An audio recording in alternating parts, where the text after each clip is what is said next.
మంచిర్యాల జిల్లా జైపూర్ పోలీస్ స్టేషన్లో రామగుండం మాజీ ఎమ్మెల్యే కోరుకంటి చందర్, హెచ్ఎంఎస్ అధ్యక్షుడు రియాజ్ అహ్మద్, ఇతర పార్టీ నేతలను అరెస్టు చేశారు.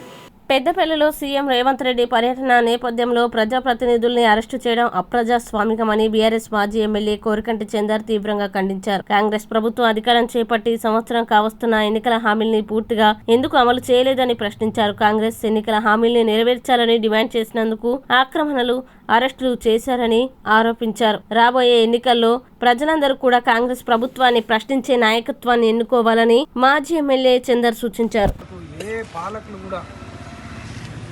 చేయలేదు. ఈ కాంగ్రెస్ ప్రభుత్వం ఇలా గ్రామాలలోకి పోతే అందరూ కూడా ప్రశ్నిస్తూ ఉన్నారు. నిన్నటికి నిన్న వివేక్ గారు ఇక్కడ భీమవరం మండలంలోకి పోతే కూడా ప్రశ్నించారని కూడా ఏదో స్టేట్మెంట్ కూడా చూసిన.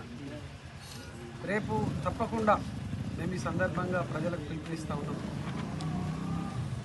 ఈ నాయకులను ప్రజలే నిలదీస్తే తప్ప, ప్రశ్నిస్తే తప్ప వీళ్ళు మనకిచ్చిన హామీలను నెరవేర్చే పరిస్థితి కనిపిస్తలేదు. కాబట్టి మహిళలు ప్రశ్నించాలి. మా 2500 రూపాయలు ఇచ్చిన తర్వాతనే మీరు మా ఊర్లలోకి రావాలన్నారు. కళ్యాణ లక్ష్మి 1,00,000 రూపాయల 1,116 కాకుండా తులం బంగారం ఇస్తా అన్నారు. ఇస్తేనే మీరు మా ఊర్లలోకి రావాలి, మా పట్టణంలోకి రావాలి.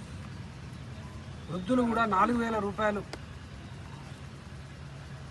పెన్షన్ పెంచిన తర్వాతనే, ఇచ్చిన తర్వాతనే మా ఊర్లలోకి రావాలి. రేషన్ కార్డులు ఇచ్చిన తర్వాతనే మా ఊర్లలోకి రావాలని ఎలా ప్రజలు ప్రశ్నించి నిలదీస్తే తప్ప కానీ వీళ్లకు గుర్తించేటువంటి పరిస్థితి లేదు. కాబట్టి ప్రజలను నేను ఈ సందర్భంగా ప్రశ్నించండి అని, నిలదీయండి అని కూడా ఈ సందర్భంగా బీఆర్ఎస్ పార్టీ పక్షాన నేను ప్రజలకు పిలుపునిస్తూ ఉన్నా. సంవత్సరం చూసినాం, డిసెంబర్ 9 నుండే అమలు చేస్తామన్నారు ఈ హామీలన్నీ. 1 ఇయర్లో చేయలేదు కాబట్టి ఇక మనం ప్రశ్నించకపోతే వాళ్ళు పూర్తిగా ఎగ్గొట్టేటువంటి పరిస్థితి ఉన్నది. కాబట్టి ఇలా బీఆర్ఎస్ పార్టీ ప్రజలకు, ప్రజల పక్షాన నిలబడి ప్రశ్నిస్తున్నది. కాబట్టి ఈ అరెస్టులు, అక్రమ నిర్బంధాలు చేస్తూ ఉన్నారు. దీన్ని ప్రజలు గమనించాలి. రాబోయే కాలంలో